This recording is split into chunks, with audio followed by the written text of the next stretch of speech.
Chers frères et sœurs, bonjour. J'ai failli dire bonsoir. Bonjour, chers frères et sœurs. Donc, je me tiens devant vous. Je ne suis qu'un homme, donc ne prêtez pas attention à moi, mais prêtez attention au message. Le titre du message s'intitule Une génération transformée qui ose faire confiance à Dieu. Je répète, le titre du message s'intitule Une génération transformée qui ose faire confiance à Dieu. Qu'est-ce que c'est? De nos jours, la confiance semble être une denrée rare. Les instituts de sondage conduisent régulièrement des enquêtes en ligne et des résultats sont publiés sur la cote de popularité des hommes politiques. Par exemple, nous entendons parfois que la cote de confiance de M. X est en baisse et celle de M. Y continue de reculer. Telle ou telle population déclare ne plus faire confiance à ses dirigeants pour affronter les problèmes du pays. Donc, je vais vous poser une question. Lorsque vous vous confiez à quelqu'un, ou bien que vous voulez croire à quelqu'un, en quelqu'un, est-ce que vous devez obligatoirement le connaître ou bien ne pas le connaître? Il faut le connaître, c'est logique. On va pas se confier à quelqu'un qu'on ne connaît pas. C'est sûr. Donc, Dieu n'est pas quelqu'un qu'on a connu sur les bancs de l'école, ça c'est sûr. Ce n'est pas quelqu'un avec lequel nous chattons sur Facebook ou bien encore sur WhatsApp, sur Snapchat, tous les trucs des jeunes. Ce n'est pas quelqu'un que nos parents auraient rencontré pendant leur jeunesse. Ce n'est pas un ami de la famille. Bien, bon, c'est un ami de la famille, mais techniquement, ce n'est pas un ami de la famille au niveau humain. Ce n'est pas quelqu'un de banal et d'ordinaire. Dieu est extraordinaire. La connaissance de Dieu est le point de départ de toute expérience spirituelle. Je répète, la connaissance de Dieu est le point de départ de toute expérience spirituelle. Je demandais à quelqu'un dans l'assemblée de lire Jean 17, verset 3. Or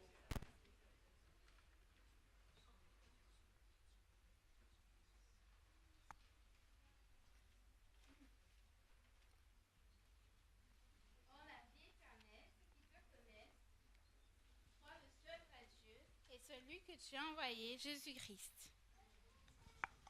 Oui, mes frères. Donc, est-ce que vous, je vous parle vraiment, hein, personnellement, est-ce que il y a des personnes, des individus dans votre entourage à qui vous n'arrivez pas à faire confiance? Et si oui ou non, pourquoi? Parce que ce sont des menteurs? Ils racontent n'importe quoi, comme dit Mehdi? Qui d'autre? Je ne comprends pas très bien. Voilà, on les reconnaît à leurs fruits, mais encore? Ah, malheur à l'homme qui se confie en l'homme. Qui est Dieu pour vous?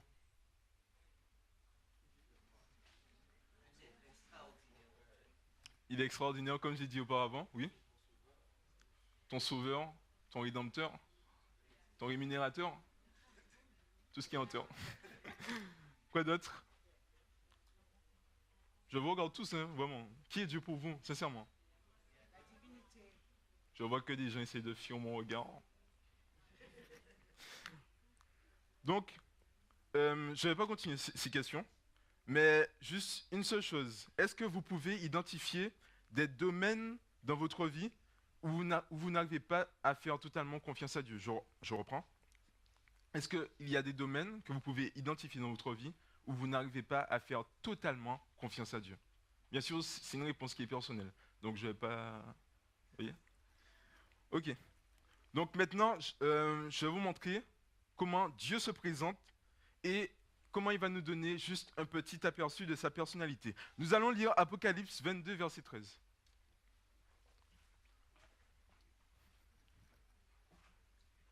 Je suis l'alpha et l'oméga, et le premier et le dernier, le commencement et la fin. Mhm. Donc il est éternel avant que les montagnes fussent nées et que tu eusses créé la terre d'éternité en éternité, tu es Dieu. Jean 8, verset 58. Donc je vais demander à quelqu'un de lire Jean 8, verset 58. On enchaîne. Jean 8, bon, je vais le lire. Hein. Ah. Je suis. Avant qu'Abraham fût, je suis. Nous allons lire Genèse 1, verset 1. Tu peux le dire Au plus fort? commencement, Dieu créa les cieux et la terre. Au commencement, Dieu créa les cieux et la terre. Nous allons lire aussi Psaume 103, versets 7 à 9. On enchaîne. Il a fait connaître ses voies à Moïse, ses hauts faits aux fils d'Israël. L'Éternel est compatissant et il fait grâce. Il est lent à la colère et riche en bienveillance. Il ne conteste pas sans cesse. Il ne garde pas sa colère à toujours. On voit bien les traits de la personnalité du Seigneur. Je continue. Nous allons lire dans Jean 8, verset 11. Elle répondit, non, Seigneur. Et Jésus lui dit, je ne te condamne pas non plus, va et ne pêche plus. Donc, on remarque bien qu'il ne nous critique pas à la première faute. Il ne nous épie pas pour nous surprendre au premier faux pas. Va et ne pêche plus. Dieu est quelqu'un de fiable. Dieu est quelqu'un de fiable, sur lequel on peut s'appuyer. Il l'a démontré dans la vie de plusieurs. Plus vous passerez du temps de qualité avec Dieu, plus vous découvrirez sa grandeur et son amour et sa fiabilité. Dieu est prêt à se révéler. Cela ne dépend que de moi, que de vous, que de nous tous. Cela dépend de nous. Une belle et merveilleuse aventure peut excusez-moi. Une belle aventure peut débuter maintenant pour toi et pour moi. Vas-y. Le plus difficile, c'est de débuter. Tu peux déclencher le processus. Tu peux choisir un ami pour faire la route avec toi. Dieu est toujours disponible 24 heures sur 24, 7 jours sur 7. Mais il s'attend à ce que nous le cherchions et à ce que nous cherchions du moins à le connaître. Cela peut paraître paradoxal parce que c'est un Dieu disponible, c'est un Dieu qui veut nous voir, mais c'est nous qui devons le chercher. Est-ce que c'est logique ça? Que lorsque quelqu'un veut te parler, il veut te voir, c'est toi qui vas devoir aller chercher la personne. Est-ce que c'est logique? Attends. Tu vas trop vite, Fred. Nous allons lire dans Jérémie 29, versets 13 à 14. 29, versets 13 à 14.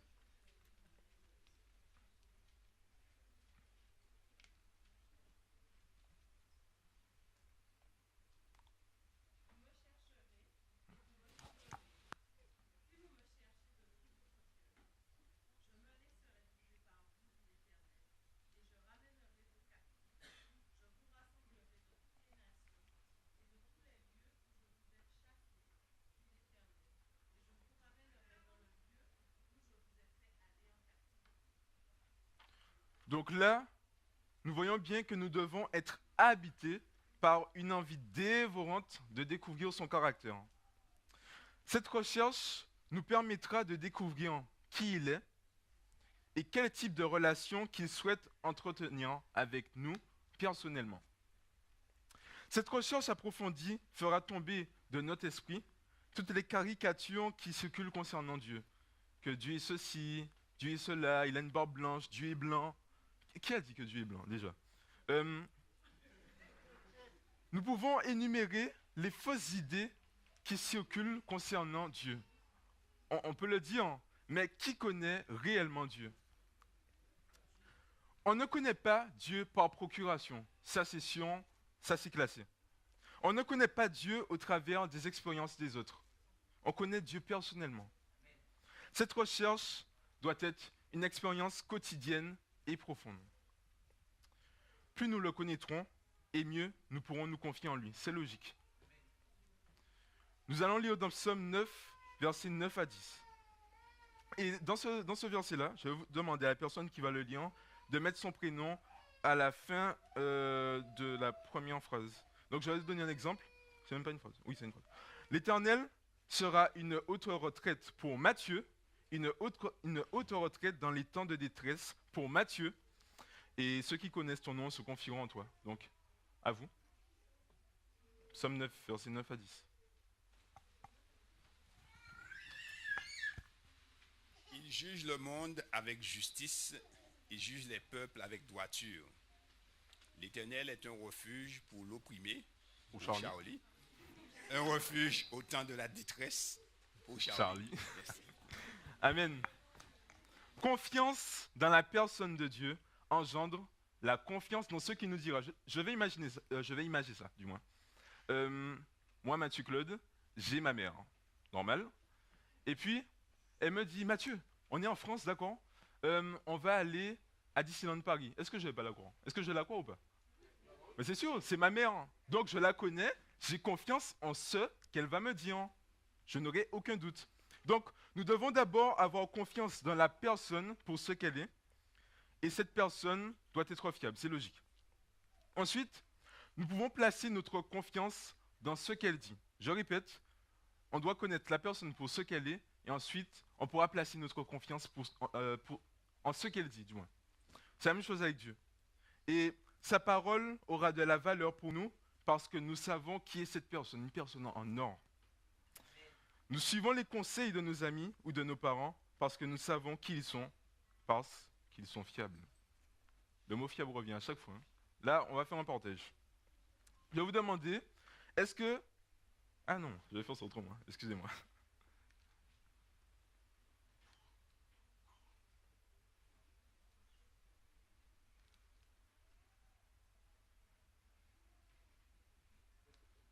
Donc, il y a un petit problème. Ce n'est pas fiable, comme dit Mehdi. Voilà. Cette image, qu'est-ce qu'elle crée en vous, au plus profond? Est-ce que vous avez peur? Est-ce que vous éprouvez du dégoût? De la colère? Quelque chose? De la peur? De l'angoisse? Et maintenant? Rien du tout. Et maintenant, si un jour, comme par hasard, vous vous êtes endormi chez vous et vous réveillez dans une pièce comme ça. Et en plus de ça, il fait noir. Et vous êtes seul. Je vais prendre d'un autre exemple. Imaginez que vous êtes dans cette pièce, mais avec un ami. Est-ce que vous aurez moins peur? Est-ce que... Oui? Moins peur, moins de solitude? Tu dis? Toujours? Toujours? Même avec un ami, hein?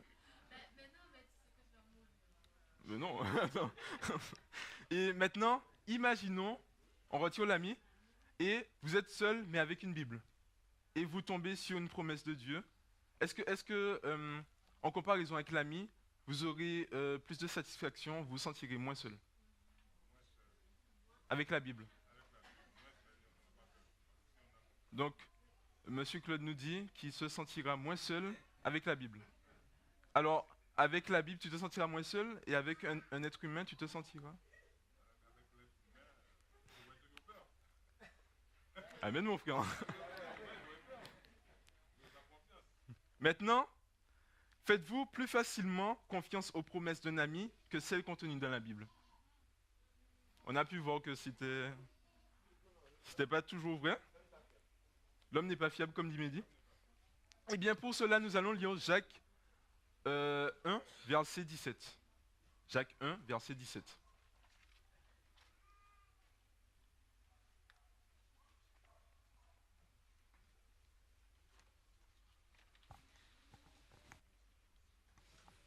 Je vais demander à quelqu'un de le lire.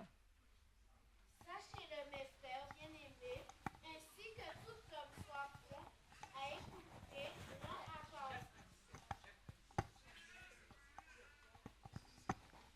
Toute grâce excellente et tout don parfait descend d'en haut du Père des Lumières, chez lequel il n'y a ni changement ni ombre de variation. Donc, seul Dieu est invariable. Ça, c'est sûr. Ainsi dit l'Éternel, maudit l'homme qui se confie en l'homme et qui fait de la chair son bras, et dont le cœur se retire de l'Éternel. Et il sera comme un dénué dans le désert, et il ne verra pas quand le bien arrivera, mais il demeurera dans les lieux secs, au désert, dans un pays de sel et inhabité. Dans Jérémie 17, versets 5 à 8, il nous est dit, Bénis l'homme qui se confie en l'Éternel, et de qui l'Éternel est la confiance. Il sera comme un arbre planté près des eaux, et il étendra ses racines vers le courant. Et il ne s'apercevra pas quand la chaleur viendra. Et sa feuille sera toujours verte. Et dans l'année de la sécheresse, il ne craindra pas. Et il ne cessera de porter du fruit. Il y a beaucoup de « et ». Vous voyez tellement de choses qui se passent quand on est un arbre planté près d'un courant d'eau, qui donne son fruit en sa saison. Donc, Dieu est fiable et il ne varie pas au gré des circonstances. Je répète, Dieu est fiable et il ne varie pas au gré des circonstances. Voilà. Vous êtes vivants, voilà, j'aime ça. Voilà. Donc, dans Hébreux 13, verset 8, il nous est dit, Jésus-Christ est le même hier, aujourd'hui et éternellement. Jésus-Christ ne change pas. Nous avons un Dieu invariable. Dieu dit qu'il ne t'abandonnera pas. Tu peux lui faire confiance. Dans Hébreux 13, verset 5, que quelqu'un va me lire. Ne vous livrez pas à l'amour de l'argent, contentez-vous de ce que vous avez, car Dieu lui-même a dit, je ne te délaisserai point et je ne t'abandonnerai point. Amen. Je ne te laisserai point et je ne t'abandonnerai point. Mon frère, tu traverses peut-être des moments difficiles. Peut-être que le découragement frappe à ta porte. Ou peut-être encore que tu n'as plus envie de poursuivre tes études si tu es en train d'étudier. Tu n'as peut-être plus envie de t'engager dans les choses spirituelles. Cependant, avec Dieu, tout espoir n'est pas perdu. Tu peux te tourner vers le Christ et reprendre courage. Tu peux redevenir comme un arbre planté près des courants d'eau qui porte son fruit dans sa saison. Tu peux, avec l'aide de Dieu, être une lumière dans la vie de tes amis. Nous, jeunes qui sommes à l'école, c'est pas toujours de Dieu qu'on parle. Vous êtes d'accord avec moi? Ne faites pas cette tête-là, ça. Soyez sincères. Jésus te dit, je ne te délaisserai pas et je ne t'abandonnerai pas. Nous allons lire dans Deutéronome 31, versets 1 à 6.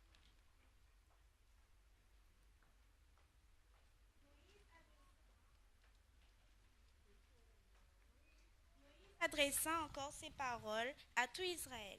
Aujourd'hui, leur dit-il, je suis âgé de 120 ans, je ne pourrai plus sortir et entrer. Et l'Éternel m'a dit, tu ne passeras pas ce Jourdain. L'Éternel, ton Dieu, marchera lui-même devant toi, il détruira ces nations devant toi, et tu t'en rendras.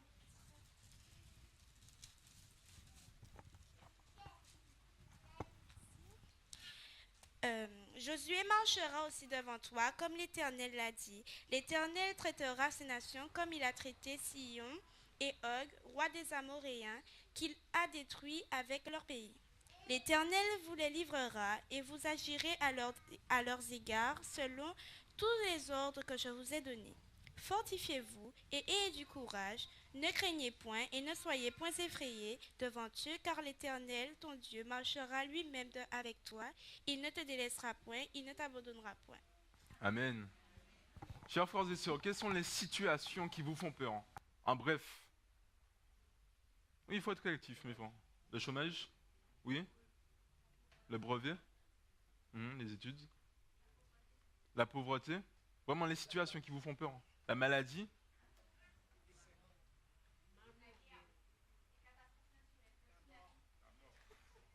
Le tsunami? La mort? Mais encore? De rien?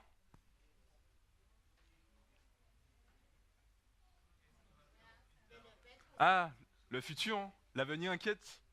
Quoi d'autre? La persécution. En bref, personnellement pour moi, ce qui me fait peur, c'est avoir un sentiment d'impuissance, ne rien pouvoir faire en fait. Être là, mais ne servir à rien, être juste un élément négligeable. Et c'est ce sentiment d'impuissance que tout homme, que chacun d'entre vous a pu ressentir au moins une fois dans sa vie. Mais nous devons savoir que Dieu nous a dit, ne les craignez pas et ne soyez point épouvantés devant eux. Car c'est l'Éternel ton Dieu qui marche avec toi. Il ne te laissera pas et il ne t'abandonnera pas. Dieu est fort, Dieu est avec nous. Il faut qu'on le sache. Les autres nations, c'est-à-dire en Asie ou bien dans d'autres pays, ils ont des religions, ils croient dans des dieux que nous savons qui n'existent pas, mais pourtant, ils ont une foi très puissante, même plus puissante que nous-mêmes. Donc il faut vraiment qu'on réfléchisse sur ça, parce que notre foi doit évoluer. Il faut qu'on arrête de rester dans nos retranchements. Et en fait, certaines situations peuvent nous effrayer. Et comme nous avons eu l'exemple, nous avons des échecs scolaires répétitifs, des échecs sentimentaux. Pourrais-je à nouveau aimer quelqu'un? Ça, c'est les jeunes, ça. Des frictions relationnelles. Les relations... Oui, il n'y a pas que les jeunes, bien sûr. Des frictions relationnelles. Les relations avec mes parents sont catastrophiques, je n'arrive plus à leur parler, je n'aime pas entendre leurs remarques concernant ce que je fais. Bien encore, les membres de l'église, je n'aime pas entendre leurs remarques concernant ce que je fais. Peur de ne pas trouver du travail après tes études. Moi, personnellement, ce que j'en ressors, c'est un sentiment d'impuissance. Et j'aimerais vous dire, chers frères et sœurs, il faut que nous prenions Dieu au mot. Quand Dieu nous dit qu'il est avec nous, de ne pas craindre, il faut qu'on le croie. Ne soyez point épouvantés devant eux, car l'Éternel, ton Dieu, marche avec toi. Ton Dieu, celui avec lequel tu peux développer une relation intime, celui que tu as appris à connaître, celui en qui tu as confiance, ton Dieu, il te fait cette promesse. Je ne te laisserai point et je ne t'abandonnerai point. Mes frères, c'est fort, hein? J'entends pas de amen, c'est pas normal. Cette promesse est certaine, c'est Dieu qui parle. Il n'est pas un homme pour mentir. Alors prends Dieu au mot et fais-lui confiance. Avance, ne promène pas des regards inquiets avec foi et confiance, sachant que Dieu est avec toi. Prends Dieu au mot, place en lui ta confiance. Nous allons lire dans Ésaïe 40, verset 10. Je vais demander à quelqu'un de le lire. Ésaïe 40, verset 10.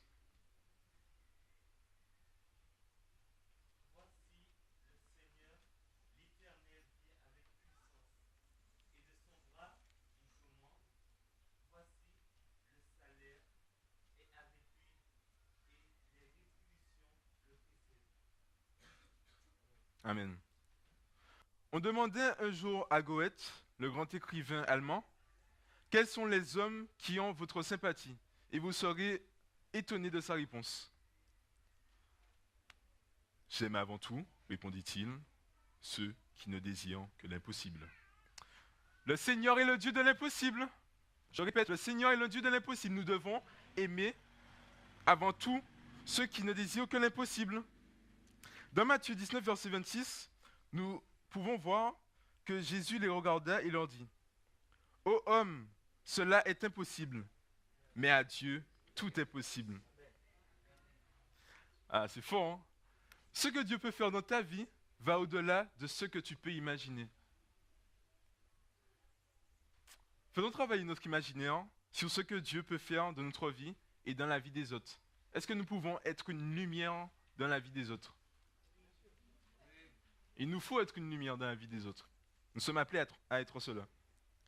Donc, je vais vous partager une expérience que j'ai vécue il y a un certain temps, où j'ai vraiment vu que le Seigneur est vivant et que c'est vraiment le Seigneur, le Dieu de l'impossible. Parce que sans lui-là, je n'aurais pas été maintenant ici présent à vous parler. Donc c'est environ à l'âge de 4 ans. Je pense que ma mère et mon père se rappellent de ça. On était allés au Saintes en bateau. Et puis, on était dans un hôtel. On était près d'une piscine, etc. Ma mère se reposait sur un transat. Mon père et ma soeur étaient en train de se baigner. La vie était belle. Moi, j'étais en train de marcher comme un petit enfant. Vous voyez, c'était l'innocence, c'était beau. Et puis, je suis arrivé devant la piscine. J'ai regardé la piscine. La piscine s'est rapprochée de mon visage. Ce n'est pas normal. Mes frères, je suis tombé dans la piscine. Je ne savais pas nager. je me suis enfoncé dans la piscine. Je me rappelle pas exactement. Oui, c'est un enfant qui m'a poussé, bien sûr. Et je ne savais pas nager. Je me suis enfoncé. Et puis là, vraiment, je sais pas comment vous expliquer ça, mais c'est pas normal que quelqu'un puisse prendre autant de temps pour mourir. Sincèrement, c'est pas normal. Le temps passait, le temps passait. Je voyais même les feuilles mortes dans la piscine. C'était pas propre. Et puis, finalement, j'ai vu une main qui m'a attrapé, qui m'a fait remonter. Là, franchement, respirer, ça m'a fait du bien. Et là, je suis content de respirer. Mes frères, je suis en vie. J'ai 18 ans, je suis en vie. Mes frères, je suis content. Merci Seigneur. 14 ans après. Merci Seigneur. Mes frères, nous devons être... Comment? J'étais ma soeur. Eh bien, mes frères, nous devons faire attention. Mes frères, nous devons être comme cet enfant, comme moi, qui s'est fait tirer de cette piscine du péché, cette piscine du vice. Nous devons faire confiance à Dieu. C'est seulement lui que nous pouvons nous cacher, comme un roc séculaire. Séculaire, ça veut dire qu'il est là depuis longtemps. Ok. Donc, alors, maintenant, je vais demander aux jeunes de réfléchir, mais pas seulement aux jeunes, à tout le monde, de réfléchir sur un domaine de votre vie que vous souhaiteriez confier à Dieu pour un changement radical. Et je vais demander aux premiers anciens de la jeunesse de prier pour cet ensemble, cette masse. Donc réfléchissez au moins 30 secondes sur ça et après on va prier.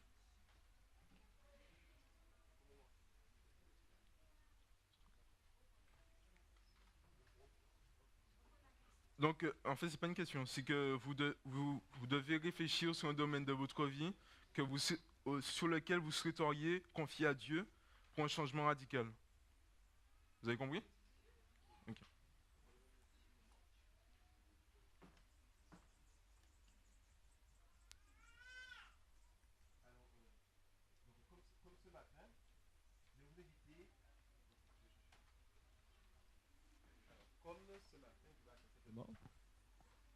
Donc, comme ce matin, je vais vous inviter à vous agenouiller et nous allons devant le trône de la grâce ensemble.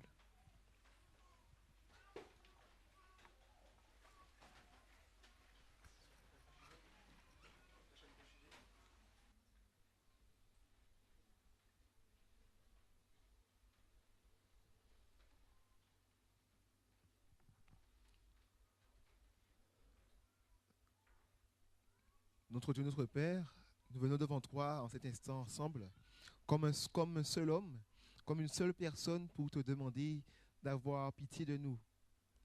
Seigneur, tu nous parles de confiance, tu nous parles de fiabilité, tu nous parles, mon Dieu, d'espérance, contre toute espérance. Seigneur, nous voici avec nos lacunes. Nous voici, mon Dieu, avec une foi sans doute qui est faible. Nous voici, mon Dieu, avec notre incrédulité. Mais nous sommes là quand même. Nous sommes devant toi, Seigneur, car nous avons entendu les paroles de la vie éternelle qui disent, mon Dieu, qu'à l'homme, rien, du moins, n'est possible pour son salut. Mais à Dieu, tout est possible. Seigneur, nous voulons te présenter ce domaine de notre vie, cette partie, ou si ce n'est notre vie tout entière. Tu vois, mon Dieu, où nous peinons à te laisser entrer, où nous peinons, mon Dieu, à te faire confiance dans le travail, car nous voudrions avoir un travail avec un gros salaire. Alors, mon Dieu, nous voulons le tenir pour nous et diriger notre vie dans le travail. Seigneur, nous nous repentons de cela. Et nous voulons, mon Dieu, te demander de choisir pour nous, de nous diriger, mon Dieu. Seigneur, nous voulons te présenter aussi le choix d'une compagne ou de compagnon. Car là encore, mon Dieu, beaucoup se laissent diriger par leur intelligence ou leurs envies, mais non pas par toi. Seigneur, mon Dieu, pardonne-nous pour cela aussi. Et nous voudrions te laisser entrer et dominer. Alors, mon Dieu, choisis pour nous. Seigneur, nous voulons te présenter aussi l'éducation de nos enfants. Car là encore, nous voulons, mon Dieu, appliquer ce que nous avons lu par nous-mêmes ou expérimenté. Mais Père, il nous faut prendre connaissance de ta volonté. Alors, mon Dieu, nous nous repentons de cela aussi. Ô Seigneur, tu vois dans notre vie les endroits où nous peinons, où nous restons, mon Dieu, dans l'eau, à nous noyer dans le péché. Seigneur, tu vois ces endroits où nous restons, mon Dieu, loin de toi, loin de la vie. Aujourd'hui, tu nous as dit que la vie, mon Dieu, tu veux nous la donner. La vie, mon Dieu, tu veux que nous puissions l'expérimenter. Oui. Alors, Seigneur, retire-nous de cette eau qui nous sépare de toi. Tends le bras, mon Dieu, et sors-nous de l'eau. Aide-nous, mon Dieu, à respirer. Aide-nous, mon Dieu, à prendre conscience de ce que c'est vivre avec toi. Car oui, Seigneur, tu nous dis que tu seras avec nous, que nous ne serons pas abandonnés. Alors, Éternel, vois ton Église agenouillée devant toi. Nous sommes tous, mon Dieu, en train de saisir le trône de la grâce. Et comme Jacob, Seigneur, mon Dieu, ne nous laisse pas avant de nous avoir bénis. Veuille, mon Dieu, entendre cette prière et convainc par l'Esprit chacun d'entre nous que tu nous as entendus et que si tu nous as entendus, mon Dieu, tu interviens aussi avec puissance. Nous avons prié en Jésus ton Fils, mon Dieu, et pour ta gloire. Amen. Amen.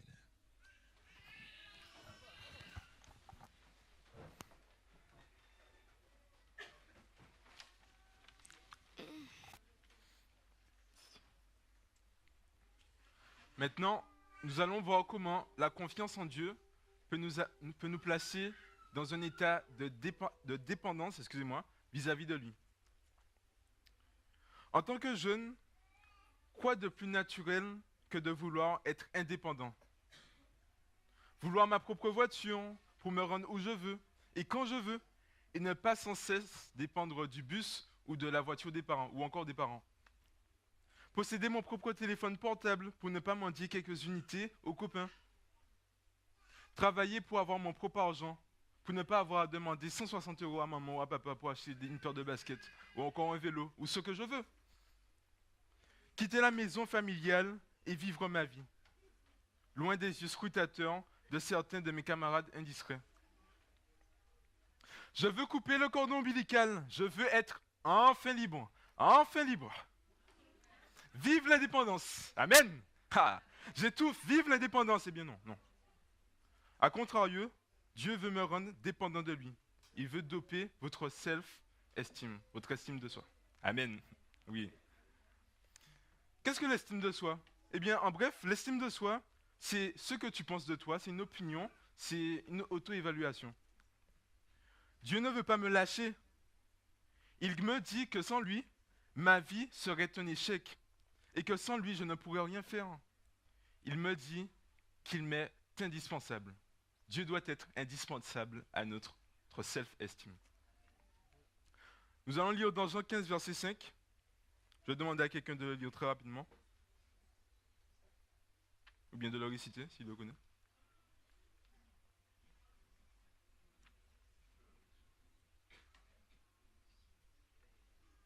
Moi, je suis le cep, vous les sarments, vous les sarments, celui qui demeure en moi, comme moi en lui, porte beaucoup de fruits, car sans moi, vous ne pouvez rien faire. Oh, et dans Jérémie 31, verset 3, il nous est dit que Dieu ne veut pas nous lâcher. Il me dit sans cesse qu'il m'aime. Se montre à moi, je t'aime de l'amour éternel, c'est pourquoi je te conserve ma bonté. Amen. Restons concentrés. Dieu ne veut pas couper le cordon ombilical, mes frères. Il ne veut pas nous lâcher. Il nous dit qu'il nous a connus avant que nous soyons formés dans le ventre de notre mère et qu'il nous avait consacrés pour une mission, dans Jérémie 1, verset 4. Je vais demander à quelqu'un de le lire. Jérémie 1, verset 4.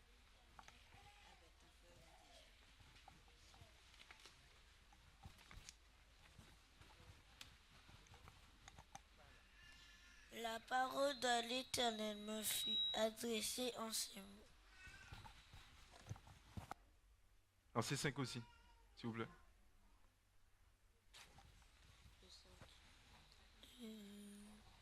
Avant que je t'ai formé dans le ventre de ta mère, je te connaissais, et avant que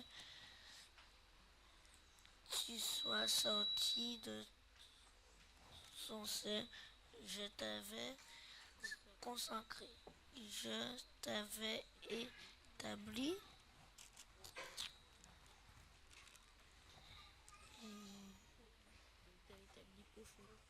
prophète des nations.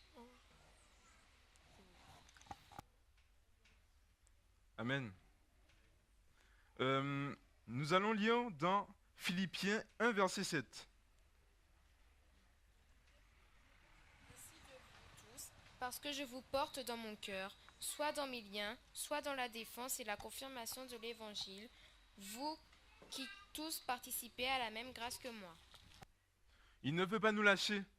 Il a commencé en nous une œuvre qu'il n'a pas encore achevée et qu'il doit conduire à son terme. Cette dépendance de Dieu, au lieu de nous diminuer ou de nous complexer, peut doper notre estime de nous-mêmes. Cette dépendance, en 6 points, rend moins vulnérable aux aléas de l'existence et aux échecs, que ce soit échecs scolaires, échecs sentimentaux, toutes sortes d'échecs, même aux échecs normaux. Elle rend moins vulnérable aux critiques. Elle apporte de l'énergie à notre capitale confiance. La confiance en Dieu se nourrit d'attitude et d'action. La confiance en Dieu engendre des conséquences positives. La confiance en Dieu se démontre par des décisions de service. Pour conclure, nous allons lire dans Josué 1, verset 5. Et je vais vous laisser avec cette promesse de la Bible qui répond à cette situation. Josué 1, verset 5.